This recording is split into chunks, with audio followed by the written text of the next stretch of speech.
Thank you and welcome to the show for today. You are watching Perspectives and I am host Alana McLaughlin. This morning on the show I have 5 individuals of the STONERVILLE Band here discussing their backgrounds, educations, their individual artistries, the work that they do collaboratively, and ultimately the impact that Stonerville seeks to leave on Middle Tennessee communities. In my first segment I have the Stoner twins kind of here to set up who they are, how they form this group, kind of some of the unique aspects of their personalities and their artistries, and ultimately the impact that they seek to leave on their unique style of music. And guys, I just want to thank you all for joining me this morning. Thank you. We appreciate it. I love how y'all are in unison. Feel free to jump in, introduce yourself, kind of talk about what early childhood looked like. I know that it'll kind of be easy to talk about childhood sitting next to your brother, but absolutely. I want to know just a little bit about the Stoner twins. I want to know where you guys are from and kind of what those baby years look like for you guys. Okay, well, first of all, I'm Daniel Stoner, aka D Stoner. That's my artist name. And I'm Michael Stoner. I go by King Pharaoh, KP. We started when we was like 12 years old. We was just taking lyrics from other rappers like Biggie Smalls, Tupac, Eminem, writing them down, going to school acting like they were our own lyrics. And from there, you know, that's what started our music careers. Now tell me guys a little bit about what home looked like. Kind of tell me about your parents' impact on you guys. Were you guys extremely close or not as close growing up? I think it's almost a given to be close with your twin. But you guys kind of tell me, what were you guys into? Faith backgrounds, just that early childhood? Man, our background is crazy. We grew up as like 6-kid household, no sisters, only brothers. So, you know, it was kind of crazy, you know. Yeah, it was crazy. And I mean, but seriously, now I don't have 5 brothers. So tell me kind of what does an average day look like with 6 boys? Packed. Yeah, it's packed in there. Yeah, a lot of playing, a lot of roughhousing, a lot of fighting. But, you know, you get to learn about what it's like, you know what I'm saying, to stick by your brothers. And you guys mentioned kind of that early rap, but what other styles of music were in the household at that early kind of age? We actually came up with gospel music. That was number one. Honestly, what Dietrich Haddon, Fred Hammond, I mean, that's just two of a bunch of stuff. Even like gospel rappers and stuff like that, like kids and stuff like that. That's on the gospel side. As far as like hip hop, that's always been around us. We came up listening to like Lil Bow Wow. We always wanted to be like Lil Bow Wow. Lil Romeo, you know, just all types of stuff like, and that inspired us a lot. Now guys, take me through kind of early adolescence. Take me through middle school and high school years. Set up what you guys were into, still those same hobbies, whether it be sports, music, but just take me through the development of Michael and Daniel. We did a lot. We did everything together, basically. We played sports. Both of us were in the basketball and football. But I'll say high school is when we really learned how to create our music. We started to record at that age of like 16, 10th grade. We learned how to engineer ourselves. We got, you know, beats from different sources, and we pretty much, you know, worked from there and worked our way up. Now, do you guys remember your first recording experience? Oh yeah. Tell me about it. I was nervous.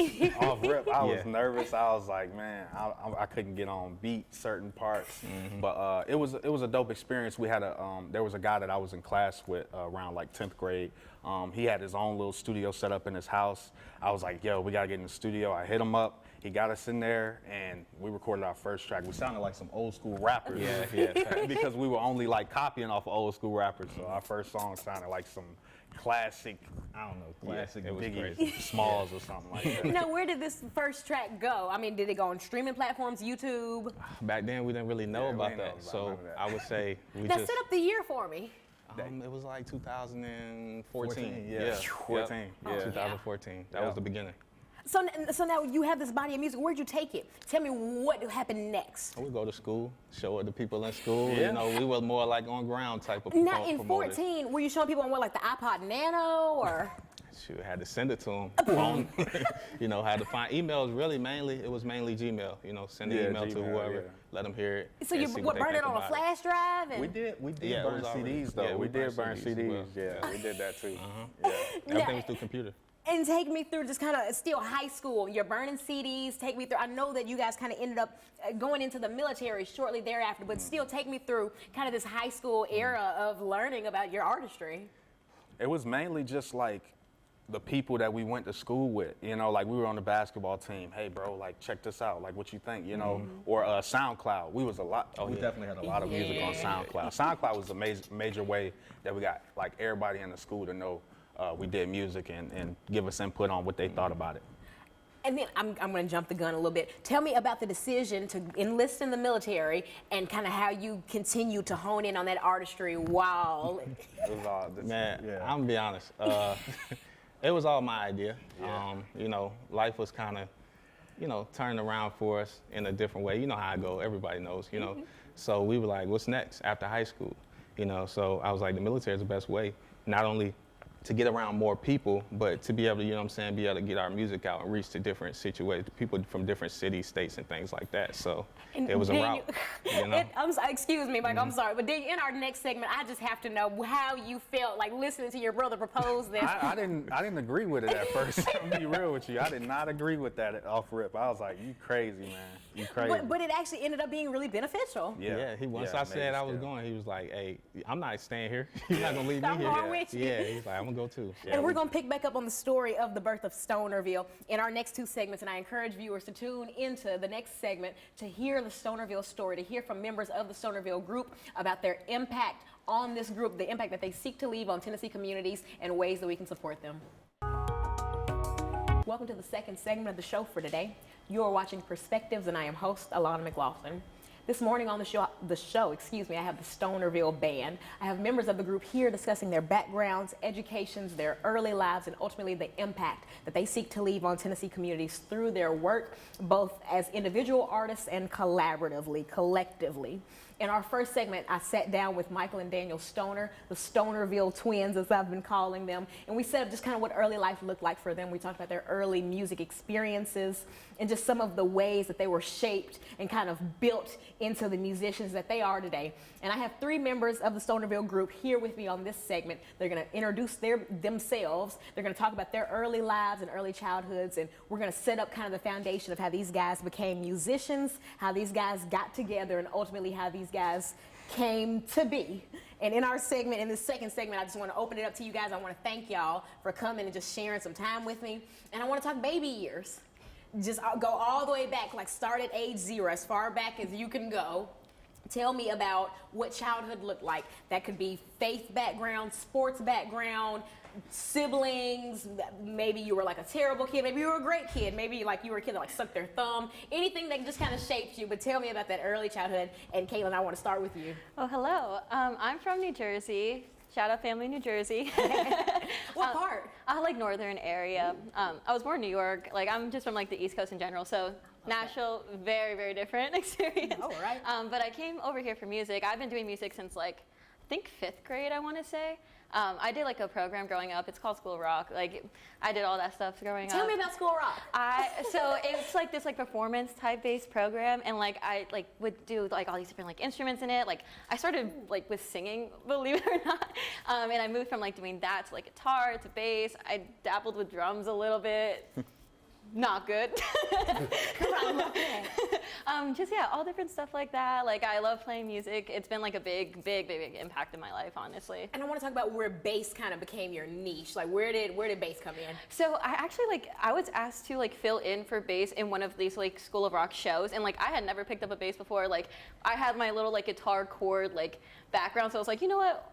I'll help, why not? But like I ended up loving it so much that it just became like my primary thing. I went to school in Nashville for like music and bass, so like I was in like a bass program specifically. I went to Belmont University. Belmont. Shout out Belmont.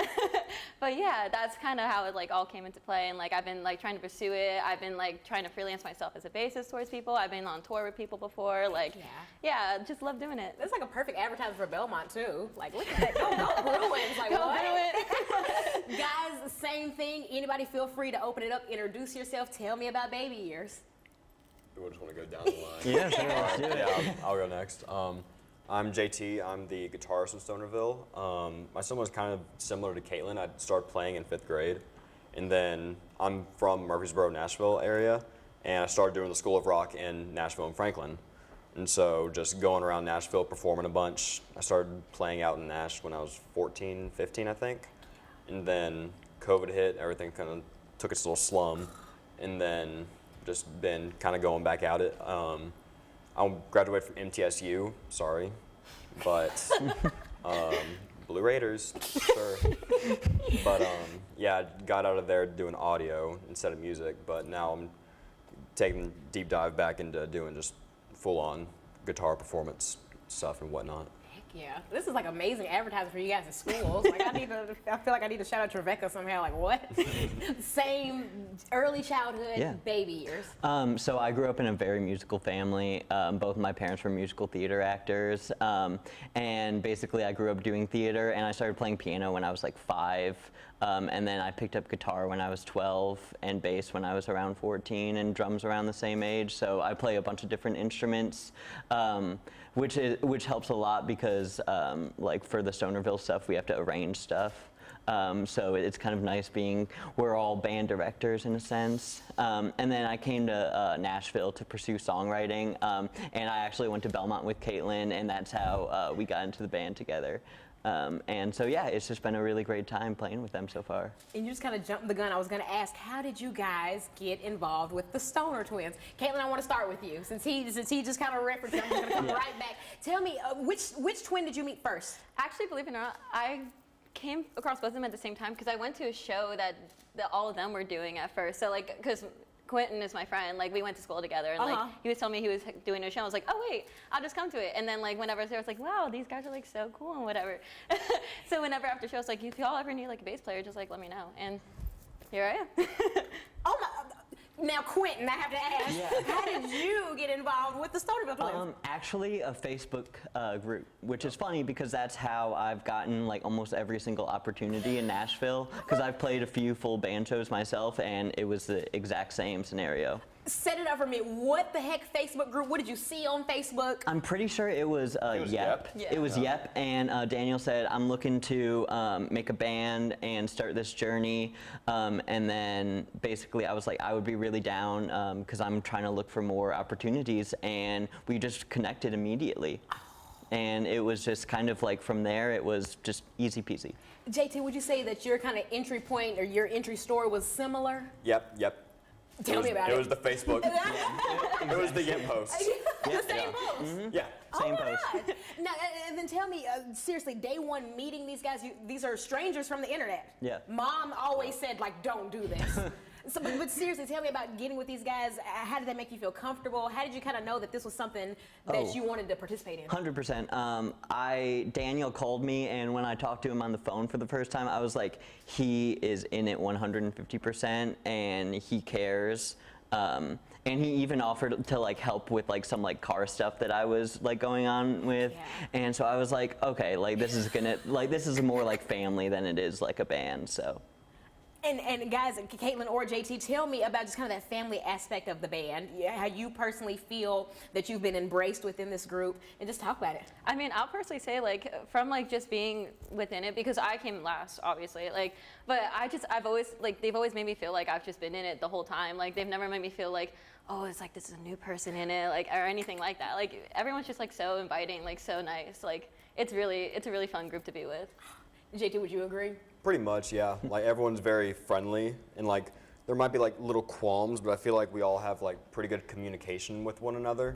And like I'm not really afraid to speak my mind whenever something like irks me. Yeah. And I'm like, hey guys, we gotta do this real quick. And they're like, yeah, sure, whatever. Yeah. So it's like there's not really a lot of like back and forth conflict or anything. So it's a very respectful community. Like a mature kind of vibe. Yeah. And I love that, because that's kind of like a foundational skill that you need to work with others, honestly, Yeah. especially as a group, especially performing. And we're going to come back in our final segment to discuss kind of how the twins have made you guys feel comfortable, just some of the thinking and the mindsets behind them as they kind of head this group. We're going to talk current career, we're going to talk upcoming dates, all the ways that people can support. And I encourage our viewers to tune into the final segment of Perspectives, where I will return with the Stonerville group to discuss the Stonerville Band, the impact that they seek to leave on Tennessee, and ways that we can support them. Final segment of the show for today. For viewers just tuning in, I am host Alana McLaughlin, and you are watching Perspectives. This morning on the show, I have the Stonerville Band here discussing their backgrounds, their educations, their careers, and ultimately the impact that they seek to leave on Tennessee communities. In our first two segments, I've had 5 members of the group kind of set up their early backgrounds and early lives, as well as kind of the introductions into the group that they had. And in this final segment, I want to ask the Stonerville twins themselves, where did the idea to start a band come from? How did you recruit members? What is the impact that you seek to leave through this work on Tennessee communities, and what makes you guys unique? What makes you different from any other performing band here in town? And we're gonna just talk about just all the good stuff. In this final segment, guys, we're opening it right back up. We're kind of going backwards. We're talking about the start of Stonerville, from like right from you guys. You heard me ask JT, Quentin, and Caitlin kind of about their introductions into you guys, and they kind of laughed. They said, "Oh, I saw a Facebook post, or I went to a show." But I want to know, just really from that beginning, where did the idea to start a band even come from? Well, the first thing that I thought about when it came down to starting a big band was like, what do people really want to see? And obviously, me and my twin brother, we already were Stonerville, but we wanted to branch out and make it even bigger than it already was. So I was like, okay, people want to see live instrumentation. And I was like, okay, cool, what can I do to make that happen? And I was like, there's these Facebook group pages. I'm like, okay, let me utilize these. You know, there's a Nashville one like called Yep. And I was like, okay, let me see. I see a lot of people posting up there about music stuff, like musicians and things like that. So I was like, okay, cool. Let me just put a post and see what happens. I didn't think it was gonna actually happen, to be real with you. But I put a post out there. People started, you know, commenting under, a lot of people. And I was like, okay, cool. Well, if y'all serious, let's make it happen. Like, I booked the rehearsal, everything. And I was like, let me see who shows up. A lot of people showed up. Some people stayed, some people didn't, you know, but eventually we had the band. Yeah. No, I need to know. I need to know. Okay, tell me about like the first meetup. You've put this post on Facebook, and you've gotten some responses from it. What did you plan then? Did you plan like a coffee shop meetup, or was it just straight, we're going to rehearsal? Rehearsal. It was my first time ever like doing a band rehearsal ever. Yeah, so I didn't even know like who to call or anything. I Googled and I was like, okay, let me see, where do I find like rehearsal spaces? Some of them didn't work out, and I found this one spot that was perfect. And do you remember where at? It's in Nashville. I'll just say that. It's in the Nashville area. Everything Nashville, you feel me? But yeah, it's in Nashville. We booked it, and I got everybody's phone number, obviously, talked to them, make sure everybody was, you know, comfortable, and we all met up, and that was the start of it. Now, Michael, tell me from your point of view about watching this go down. I mean, were you involved in the Facebook post, or were you just kind of watching the post? Tell me the same experience from your eyes. Okay, so the experience from my eyes is totally different. So I pretty much just like learned through all this stuff like about it like through Daniel. You know, I met them sadly the first show. OMG! Yeah, I met them on the first show. I couldn't make the first rehearsal. So I pretty much like, you know, had to adjust over time. But after that, you know, I was like, yeah, for sure, let's do some rehearsals, man. Let's do some rehearsals, you know what I'm saying? And when I got with them through rehearsal, we just kept getting better and better. And I met them each individually. And of course, like Caitlin said, we met her through, you know, another show that we did at a different time. And, you know, ever since, you know, as a group, I feel like we complement each other perfectly. So, yeah. Now, Brandon, I've heard from everybody. Look at you smiling.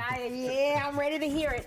Introduce yourself. Tell me who you are. Tell me the role that you play within Stonerville, and tell me how the heck you even got wrapped in with these guys. Well, my name is Brandon Carroll, Brandon Maestro Carroll. I was 40 years ago. No, I was blind. No, I started off in Los Angeles, born in Los Angeles, and by way of Pasadena. And I was like 3 or 4 years old, like just playing music with my family. All my family is musical. My grandfather, my grandmother was the choir director. She used to pop me in the back of the head all the time.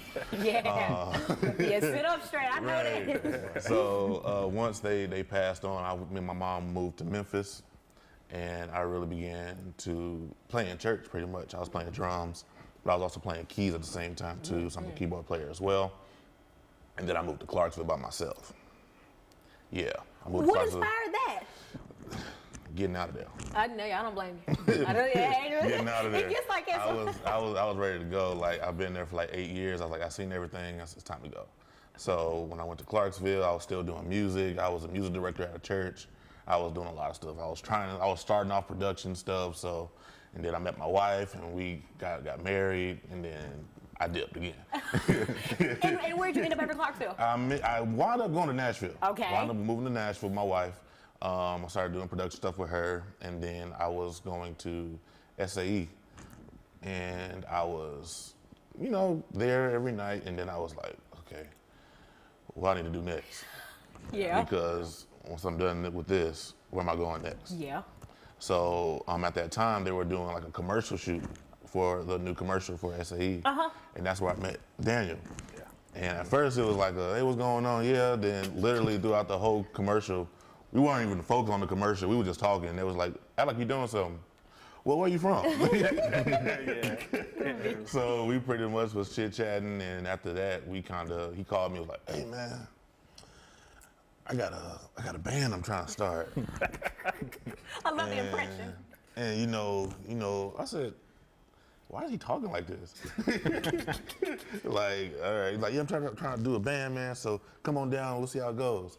I was like, all right, cool. So that's how we got started, and that's how everything went. Yeah. And tell me now, all this time later, how has that decision, has it been beneficial to your life? Oh yeah. How do you feel about it? It's definitely been beneficial with all parties. New family, new people, getting to new avenues, new areas, new venues. And then the new family is like, it's different having like your core group that you're like, I know them for years, stuff like that, but getting into new people, especially this one, it's like, you can't get no reaction from them. I know, even now he's just like, yeah. Right, you be like, I stubbed my toe, you like, that's cool. But you always need somebody to kind of like keep a level head within the group. Yeah. Now, guys, we've set up who you guys are. We've set up the band members. We've set up how much you all love this group. I want you to spend this last about 2 minutes of the segment setting up events. Where can the public come and actually see this live band? How can the public connect with y'all through social media? Take it away. All right. Well, first of all, everybody can follow us on Instagram, and that'll get you to all other pages. STONERVILLE_official. That's STONERVILLE_official. We got a lot of stuff that's up and coming. We got a possible tour.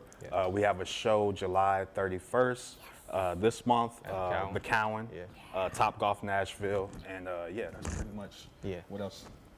I think that's That's it pretty right much now. it. Yeah, that's all bases. Yeah. Straightforward with it. Yep. And guys, just kind of leave me with one thing, one kind of encouraging message that you want to leave with the Nashville community. One thing I want to say is that Stonerville is setting a footprint in Nashville. We're a clean hip hop and R&B group full of military veterans, college graduates, and we all just come together to bring people together for positivity and some place where they can connect and just take whatever they want to do and take it to the next level. You know, we want to show them that that's possible.